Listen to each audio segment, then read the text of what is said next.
intelligence is error correction. If you think about how your human intelligence is error correction, and so every innovation, let's use the printing press, creates a whole bunch more information as human minds come in and create more information. So if you think who used the printing press at first, it was churches, right, to control a narrative. And then different fractions of churches built more narratives around and tried to distribute their knowledge. And then as pricing came down in the printing press, and then more people started writing books as well. Science was formed really, or accelerated out of that, as people had ideas that were different than the church's ideas. And those ideas were now in writing and could be error corrected. And so other people came in and the best ideas won, and you got error correction, error correction, error correction.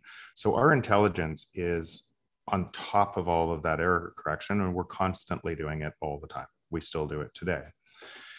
As a different example, if you think about anything you're good at, whether it's a sport, whether it's anything, whether it's economics, where it's what you're doing by being good at it is practicing something over and over and over and over and over again.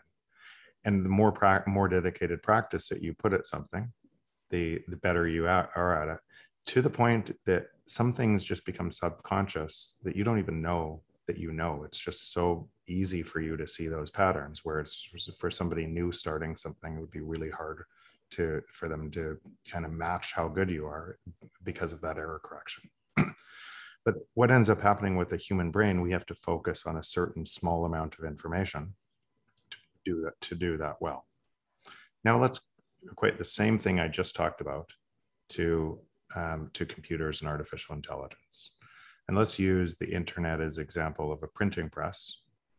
And it essentially created a whole bunch more information.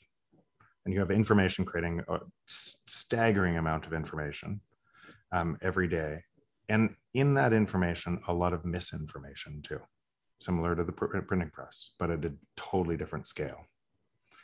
And you have artificial intelligence and humans correcting that information, error correcting, and artificial intelligence is growing, getting more and more powerful all the time, correcting that information.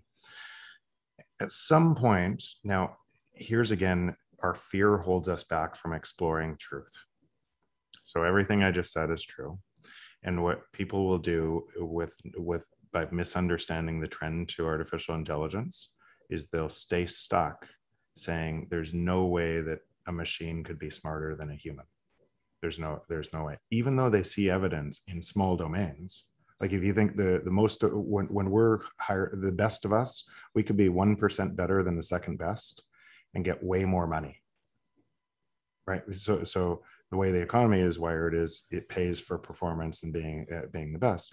But now in narrow silos, you have computers that are like 100 times better than the best of us. and so why would we hire somebody way worse than that computer? And we wouldn't. And so it feeds back. And now those are today in narrow artificial intelligence in domains. But as that generalizes, at some point in the future, you could say 10 years, you could say 5 years, you could say 20 years, you could say 50 years. It almost doesn't matter, because the trend line, the entire trend line, is going to have less and less labor along that way to the time where artificial general intelligence and computers are smarter than us. Yet a lot of people are stuck here and they don't want to believe that. So they think about it as a light switch, that one day we don't have it, one day we have it, and everything changes. And it doesn't look like that. It's with us now. It's driving a whole bunch of the applications on your phone right now, and it's getting more and more powerful all the time.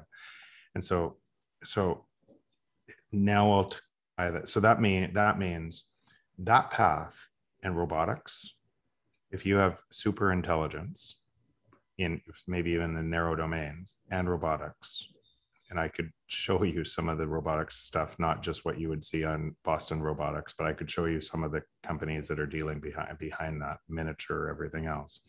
It would be hard to believe that there's going to be way more labor in the future required. Be really, really hard, unless you believe in fairy tales too. So with that path, you have to have a system that enables that path. Now to your real question, what does that mean for what do we do? And is that a frightening sense, or is it can be frightening. And I suspect that during that path, we will become more integrated with machines than we know. What it looks like to be human today might look very different in the future. And that, but it might feel the exact same thing. Like if you think about intelligence and consciousness, what is consciousness in that? I could go on this topic for a long time, by the way. But what that looks like, that might be the passing of kind of from our meat sacks to a different consciousness that lets us expand beyond this world and everything else. And it is coming, and it's likely coming in our lifetime.